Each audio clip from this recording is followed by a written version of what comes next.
Is usually the opening statements are pretty boring and bland. Questions? We can do that. Yes, sir. Do you feel like you're on the hot seat this year? What is the hot seat?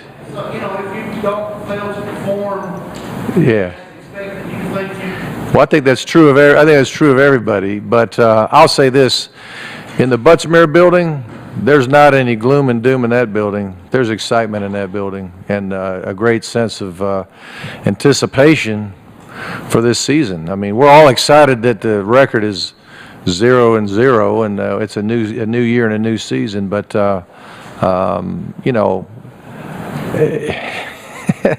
I'm excited about playing this season and playing these games, and our players. I think we have created a lot of very positive momentum within our program, within our team. Even last night was kind of a fun night because we had Nike came in and players the uniforms that they're going to wear in the opening game, the Chick-fil-A kickoff classic game against Boise State, and they were gracious to allow our team to see it before the public got to see it, and we actually had a little fun with that. I actually had a team meeting and had everybody in there ready to go at 6 o'clock, and 6 o'clock I turned to our director of football operations, Brad Hutcherson, and I'm like, who's missing? And he's like, well. And I'm like, so I take my notepad and I slam it on the ground and I start, I don't know if I cussed or not, but I started throwing a fit and saying that's the problem with our team right now. We got two of our team leaders. We got a team meeting at 6. They can't even show up on time. I'm like, can you go see if you can find them guys? And then I think Ben Jones was trying to defend him or something. I gave him heck, and he just sat there, and so everybody's kind of like, oh man, coach is pissed, and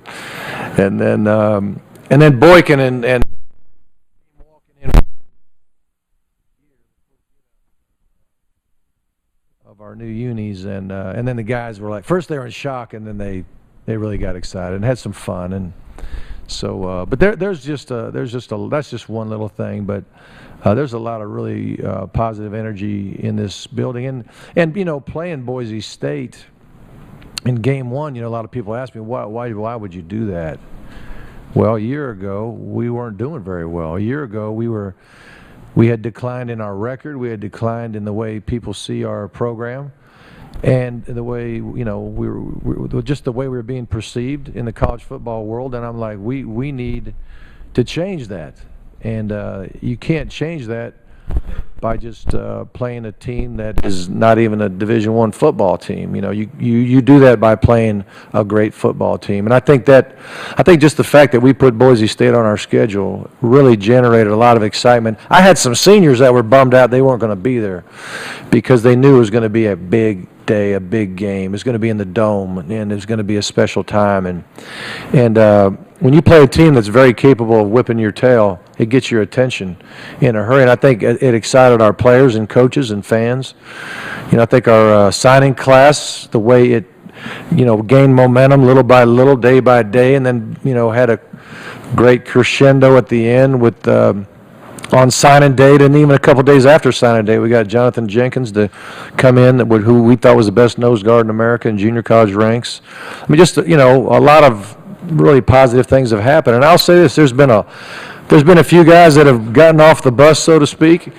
Some have volunteered. Some of them wanted to leave because they didn't like the way things were going and the way we were working them. And some guys got a little help going out the door, But the guys that are here right now, they're excited about playing for Georgia and ready to go. Coach, what do you talk about your freshman running back, Rowell? Isaiah? Yeah, what do you expect? What do I Well, I don't expect him to save Georgia or put this team on his back and all that kind of stuff. I expect him to learn what to do. I expect him to do things the Georgia way, and I expect him to come in and do whatever he can to help the team. Now, am I hopeful that it's a big contribution on the field? I do. I hope it is, but we're not going to give him a job He's got to earn it. We're not going to give him playing time. He's got to earn it.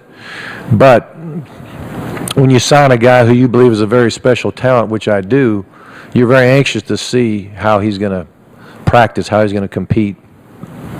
And then we'll be very anxious to see, hopefully by the end of our 29 practices, we'll be very anxious to see what he's going to do in a game.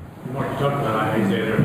He's instrumental with the attrition of running back. Well, yeah, you would think so, because there is attrition. We lost Caleb King and Washawn Ely. I mean, that's very obvious and public knowledge. But we did take Richard Samuel and move him back to the running back position. So we're really one less than we thought we'd be going into camp.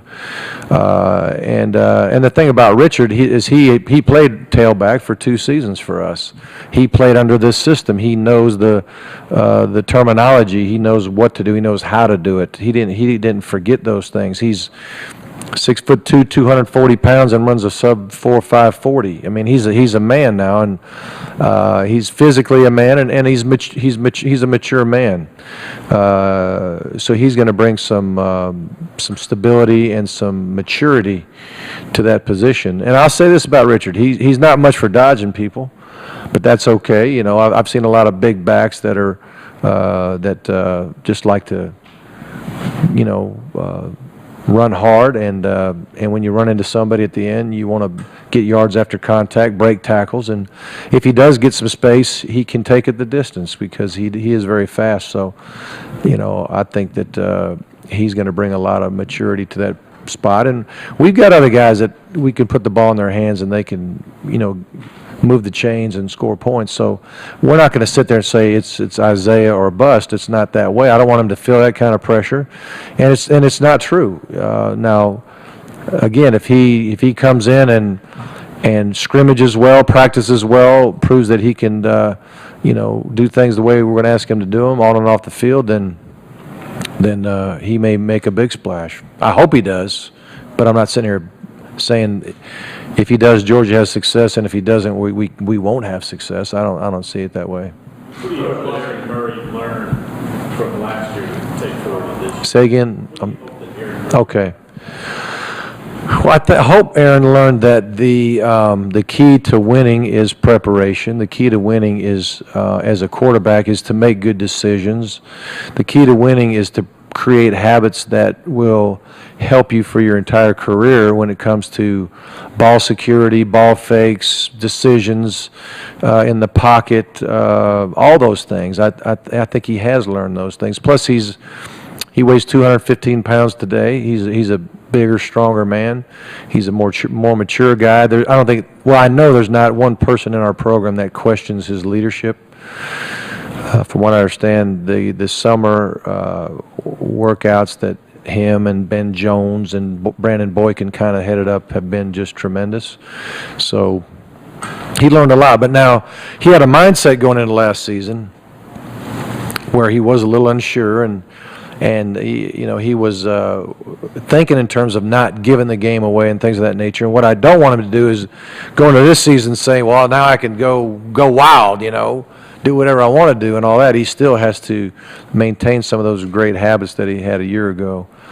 But we have faith in him, a lot of faith. One last question. You talked about Those long answers are killing you guys. Go ahead. last year with Murray. What's that year 2 mean for Todd Grantham year 4? I think it's huge. Year 2 for Coach Grantham's defense, or Georgia's defense, going from a 4-3 to a 3-4. I don't think there's any question that the players today, compared to a year ago, you just can't hardly recognize them when we snap the football. A year ago, they were trying to learn Coach Grantham, Coach Lakatos. What are these coaches expecting of us? What is my assignment? What do I do on this play?